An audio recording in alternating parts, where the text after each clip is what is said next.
vigilance et ne l'a pas fait elle-même. C'est comme ça que ça marche, d'accord? Donc, si vous voulez agir au nom de la commune, le maire agit au nom de la commune, voilà le principe de base. Donc, si un citoyen inscrit au rôle veut agir au nom de la commune, il doit évidemment solliciter l'autorisation du tribunal. Mais avant que cette autorisation soit recevable, non mais laissez-moi finir, sinon vous n'allez toujours pas comprendre. Non mais arrêtez de vous flageller comme ça. Avant que le tribunal ne puisse statuer sur la demande de ce citoyen d'agir au nom de la commune, il faut qu'il apporte, le citoyen, la démonstration que la commune, comme c'est écrit, a refusé ou négligé d'exercer l'action, la stricte action, cette action-là, pas l'action. Donc, aujourd'hui, je suis pleinement dans mon rôle, et avant même que le préfet me demande de le faire, je le fais. Je fais quoi? Je vous demande, comme ça la commune aura décidé, aura refusé ou décidé de le faire, d'agir, parce qu'il appartient d'abord à la commune d'agir contre ceux qui lui portent tort, par exemple. On est dans ce schéma-là. Vous comprenez la subtilité? Donc, vous n'êtes pas aujourd'hui en train de vous apprêter à autoriser M. Gérard à agir. Vous ne pouvez pas. Nous ne pouvons pas. Le conseil municipal ne peut pas agir ne peut pas autoriser un citoyen à agir au nom de la commune. Seul le TA peut le faire. Donc, la question qui est posée, c'est est-ce que la commune de Vigie, conseil municipal, vous décidez d'agir, parce que M. Gérard vous dit, moi je pense que vous devez agir. Au vu de ce que je vous dis, vous devez agir. Est-ce que vous décidez d'agir? C'est-à-dire de porter plainte. La commune de Vigie porte plainte contre le maire, Alain Manzella, pour prise illégale d'intérêt, avec constitution de partie civile. Ok. Dans tous les cas, effectivement, ma remarque était sûrement très judicieuse, parce que, comme je ne sais pas ce que vous voudrez, et qu'on a... Non. Le dernier conseil, on n'a pas eu de compte rendu, c'était pas affiché, c'était pas sur le net, l'information était complètement nulle, on peut imaginer que ça va continuer comme ça, donc on ne pourra peut-être pas vérifier, pas tout à fait comme vous voulez, puisque de toute manière... Non, mais si c'est trop compliqué, on reporte à une séance ultérieure. Non, on a compris. Alors, la question posée est donc... Ce qu'on a aussi compris, c'est que des fois, il y a des choses comme ça qu'on décide, qui sont transformées, qui ne sont pas annoncées. Non, mais revenons au sujet. Est-ce que le conseil municipal... Écoutez, je vais mettre aux voix puis vous voterez. Le conseil municipal de Vigie porte-t-il plainte? Donc, la commune de Vigie, représentée par son conseil, porte-t-elle plainte contre le maire Alain Manzella avec constitution de partie civile? Qui est pour? Bien. Voilà. Qui s'abstient? Qui est contre? Bon. Eh bien, écoutez, la commune de Vigie vient de décider de déposer une plainte au pénal, avec constitution de partie civile pour prise illégale d'intérêt. Bien. Je ne vais pas vous demander maintenant, mais ça serait la logique, parce que maintenant il s'agit de savoir qui va aller la déposer, la plainte. Je vous rappelle qu'en règle générale, c'est le maire qui représente la commune. Bon. Pour cela, il faut qu'il soit autorisé. Pour cela, il faut qu'il soit autorisé à le faire. Pour la durée de son mandat, dans le cadre d'une délégation, ou affaire par affaire. Bien. Donc évidemment, il va de soi que la situation est un peu ubuesque. Je me vois mal. Enfin, je ne pense pas que vous allez. Je ne pense pas que vous allez me demander, me mandater pour que j'aille moi à la gendarmerie de Vigie déposer plainte.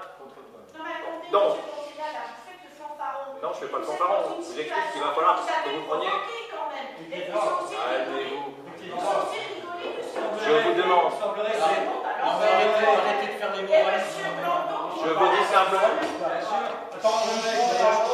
La situation et vous ne la maîtrisiez pas.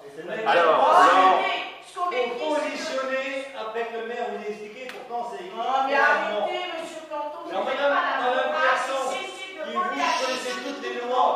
En plus, Vous n'avez pas à dire. c'est pas une question de morale. je vous Mais annonce. c'est vous qui choisissez vos mots, c'est pas une question de morale. C'est vous qui vous laissez. Un peu de calme. J'espère que c'est possible. Vous Une date de prendre de l'argent, tu ne prends pas qui a été. C'est l'envers quand même, ça. C'est légal, non? C'est le tribunal qui décidera, pas vous, madame. Tu te rends Non, compte? je décide de rien, mais ce que je dis là, c'est pas famille. J'en rigole pas. Est-ce que C'est le juge qui l'on peut décidera, c'est pas vous. se calmer? Arrêtez, monsieur, vous êtes ridicule là. Je vous annonce donc que. On a déjà les juges, les pauvres. Vous le faites d'habitude.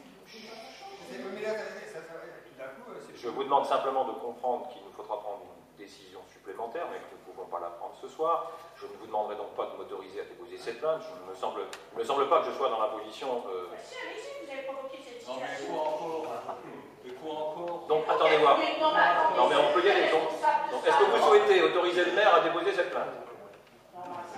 Bon, alors, bon. Donc, mais... C'est pas ce point-là.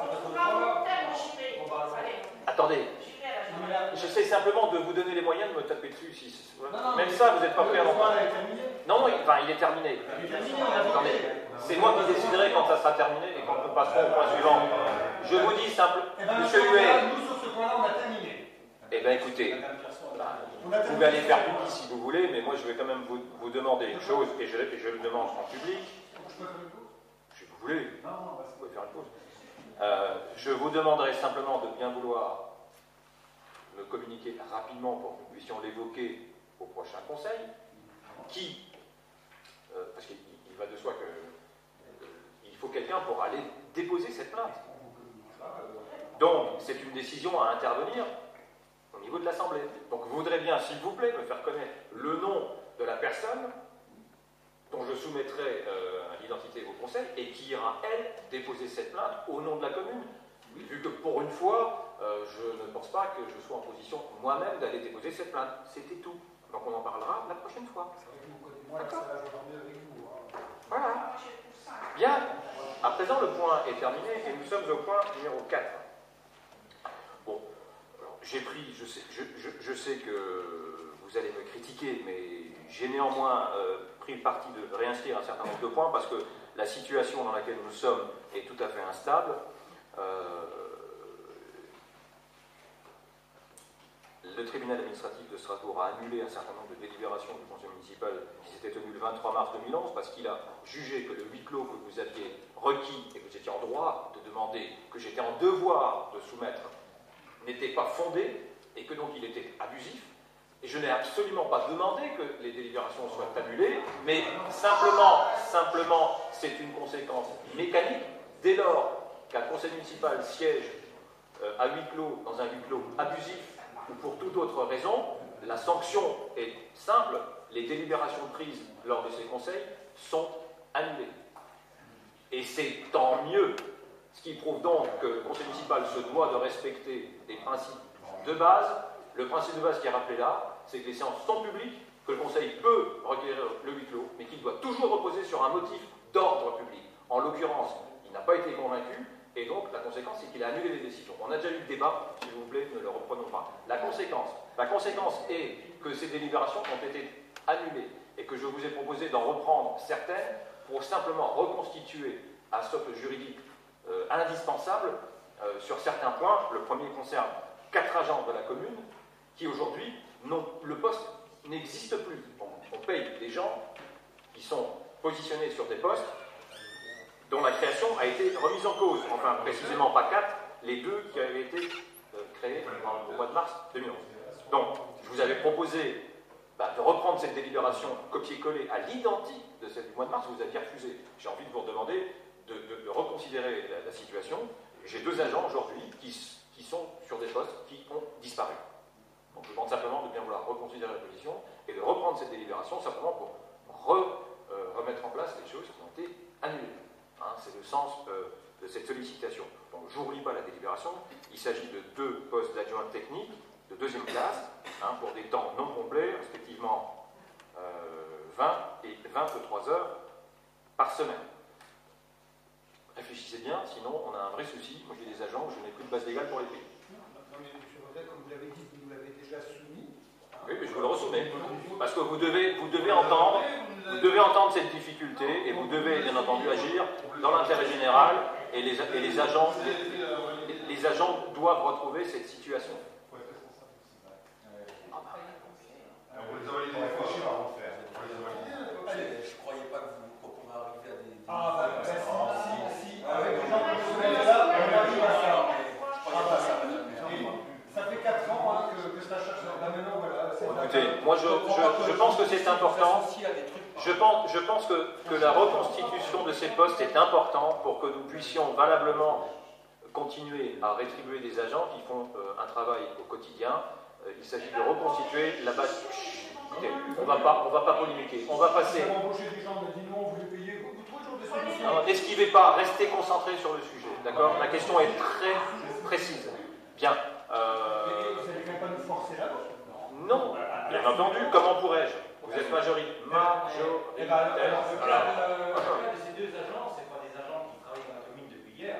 Guy, Ça c'est fait- qui a été au théâtre de la merde là? Ça fait Qui plusieurs. c'est qui a été au Pour théâtre? certains, ça fait près de Pendant qu'on se faisait invectiver par vos potes, Monsieur Huet, écoutez vos contradicteurs. pendant qu'on se faisait invectiver. Pour une fois, ça changera. Tu crois que c'est normal de passer des conseils, des soirées entières à se faire invectiver, à se faire insulter dehors? Hein? Pour une Bon, tu personne, vas faire annuler, bah, qui se débrouille maintenant. près de 20 ans au service de la On s'est commune. fait insulter, hein? Et vous, par un saut On d'humeur, t'est bien placé pour le vous savoir. supprimez son poste. Par un saut d'humeur. Arrêtez de nous faire la morale. C'est pas la morale. Hein? C'est un constat. Vous, pendant qu'on se faisait insulter dehors, vous rigoliez à l'intérieur. Et bien maintenant, assumez tout ce que vous avez fait depuis 4 ans. Non mais oh. La parole est à Régis Chaume. Je voudrais simplement dire que c'est scandaleux de prendre en alibi le travail de 2 personnes pour faire C'est vous cette qui histoire avez de envoyé hypothèse. C'est vous qui avez envoyé les Vous avez signé pour Assumez pour ça. Nous, on a signé tous pour les faire réfléchir après. Non, mais bon. Mais non, c'est pas bien. Il y a un moment donné où on perçoit mal votre cohérence. Moi, je propose de reconstituer des postes, vous refusez de le faire parce que je vous oblige à refuser. Non, moi je vous propose, vous le disposez. Monsieur Gonzala, vous voulez être cohérent, hein? Ça fait belle durée qu'on dit partons, tous. Eh bien, partez le premier, on vous suivra, et là on sera cohérent. Vous voulez qu'on parte? Démissionnez.